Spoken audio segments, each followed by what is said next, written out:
हाय दोस्तों, आप सबके लिए मैं एक अच्छी कहानी लाई हूँ। देखो और पसंद आई तो लाइक और हो सके तो एक कमेंट करें और सब्सक्राइब कीजिए। चलो कहानी सुने। हैंसल और ग्रेटल।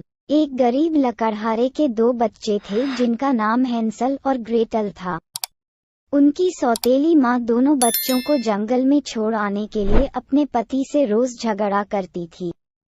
एक दिन तंग आकर वह बच्चों को जंगल में ले गया और उन्हें वहीं छोड़ आया। लेकिन समझदार हैंसल रास्ते भर सफेद पत्थर फेंकता हुआ आया था। उन्हीं के सहारे वे दोनों वापस घर पहुंच गए। दूसरी बार उनकी सौतेली माँ उन्हें और भी घने जंगलों में छोड़ आए। इस बार हैंसल ने रास्ते भर रोटी के टुकड़े गिराए थे, पर उन्हें पक्षियों ने खा लिया था। उन्हें घर वापस जाने का रास्ता ही नहीं मिल पाया। 2 दिन बीत गए। भय, भूख और थकान से बच्चे निढाल थे। तभी वे एक केक और मिठाई से बने घर के पास पहुंचे। भूखे तो थे ही, पास जाकर खाना शुरू कर दिया।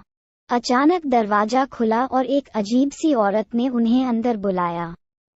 उसने उन्हें खाने को भोजन और सोने के लिए बिस्तर दिया, लेकिन वह धूर्त जादूगरनी बच्चों को कैद करना चाहती थी। उसने हैंसल को घुड़साल में बंद कर दिया और ग्रेटल से घर के काम कराने लगी। एक दिन जादूगरनी ने बहुत बड़ा तंदूर गर्म करने को रखा और ग्रेटल से बोली, जरा झांक कर देखो तो तंदूर गर्म हुआ है या नहीं। ग्रेटल ने समझदारी दिखाते हुए कहा, कृपया मुझे बताएं, कैसे करना है। ज्यों ही जादूगरनी देखने के लिए झुकी, ग्रेटल ने उसे भीतर धकेल दिया और तंदूर का दरवाजा बंद कर दिया। फिर हैंसल के पास भागकर गई और उसे आजाद किया। दोनों एक दूसरे से लिपट गए। दोनों ने अपनी जेबें रत्नों और गहनों से भर ली। फिर वे अपने घर के लिए निकल पड़े। चलते चलते वे एक छोटी नदी के पास पहुंचे।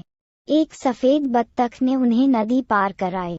थोड़ी दूर पर ही उन्होंने अपने पिता को लकड़ी काटते हुए देखा। वे दौड़कर अपने पिता के पास पहुंचे और उनसे लिपट गए। साथ लाया हुआ खजाना उन्होंने अपने पिता को सौंप दिया। उनकी सौतेली माँ मर चुकी थी। हैंसल और ग्रेटल अपने पिता के साथ प्रसन्नतापूर्वक रहने लगे।